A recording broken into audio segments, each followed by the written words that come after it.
안녕하세요. 수지타산입니다.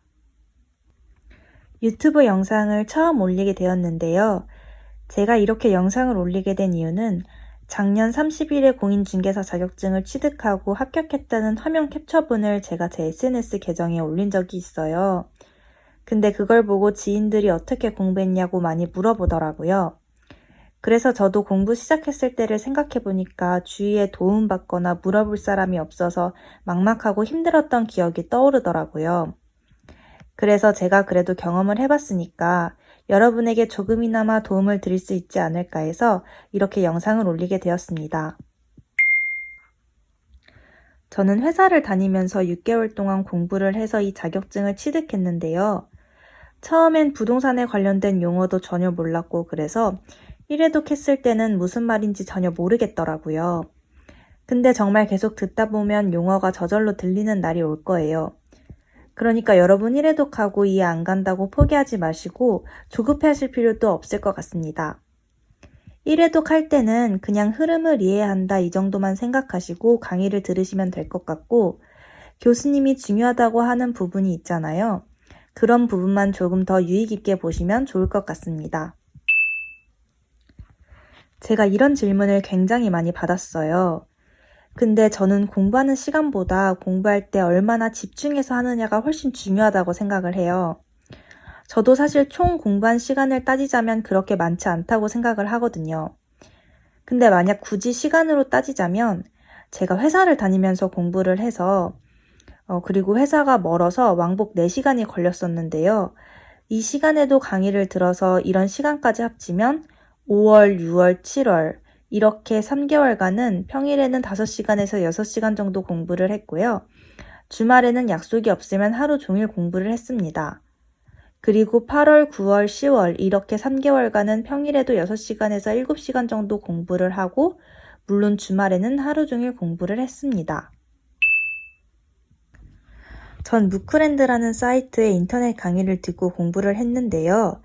제가 들었던 교수님들을 말씀해드리자면 부동산학개론 강양구 교수님, 민법 강근호 교수님, 공법 박후서 교수님, 공시법 배세우 교수님, 모키수 교수님, 세법 김성래 교수님, 중개사법 한민우 교수님 이렇게 들었습니다.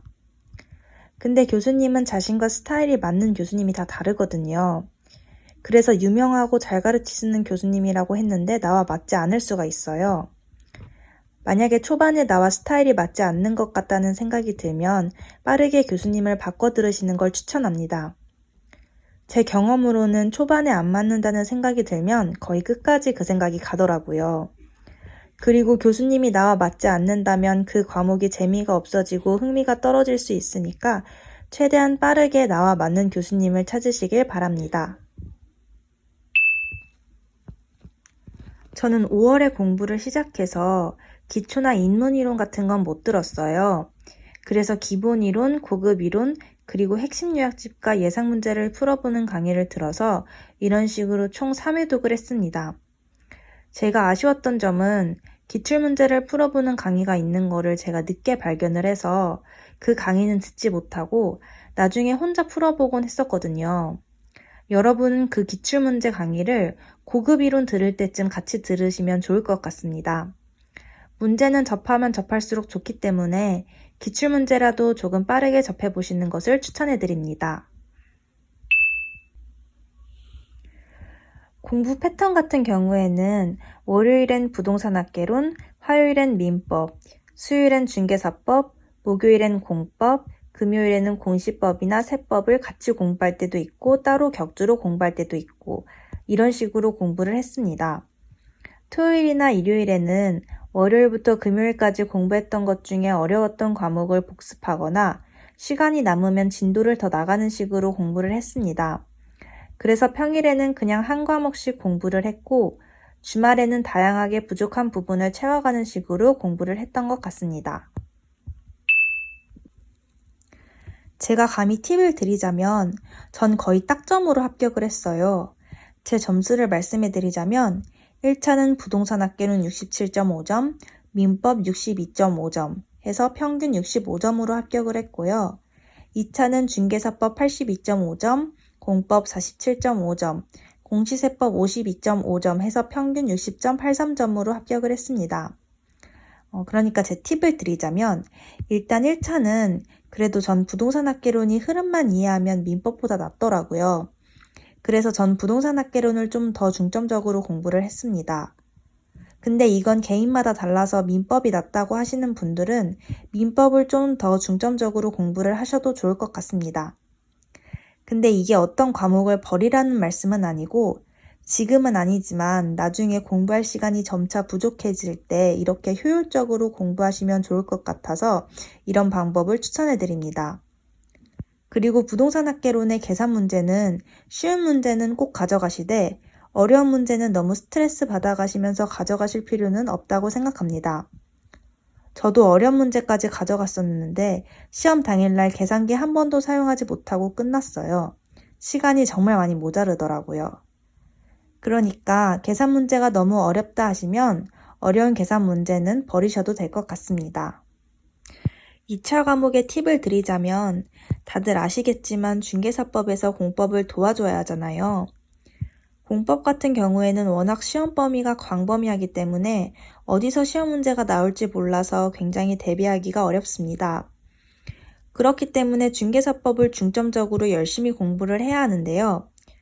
저는 공시세법도 많이 약했기 때문에 중개사법이 공법과 공시세법을 둘 다 도와준 케이스입니다. 공시법 같은 경우에는 제가 두 교수님의 강의를 들었는데요.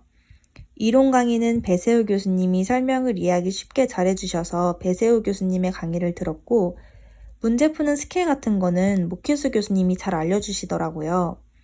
그래서 핵심 요약과 문제풀이 강의는 목희수 교수님 강의를 들었습니다. 중개사법 같은 경우에는 고급 이론 때부터 교수님이 외우라고 하는 부분들이 있잖아요. 그런 부분을 자기가 보기 쉽게 프린트를 하거나 필기를 해서 들고 다니면서 계속 외우면서 공부하시기를 추천해 드립니다. 아까도 말씀드렸다시피 전 거의 딱점으로 합격했다고 했잖아요. 전 시험 당일날에도 하나도 모르겠다, 큰일 났다, 망했다 이렇게 생각을 했어요. 그리고 1차 과목이 끝나고는 떨어진 줄 알고 그냥 집에 가려고 했었거든요. 근데 후회할 뻔했잖아요. 그러니까 여러분도 아직 시험일이 많이 남긴 했지만 끝까지 포기하지 않고 공부를 하셨으면 좋겠습니다. 만약 궁금하신 사항이 있으시면 댓글로 남겨주세요. 제가 아는 선에서 친절하게 답변해 드리도록 하겠습니다. 여러분 모두 화이팅 하시고요. 제 영상 시청해 주셔서 감사합니다.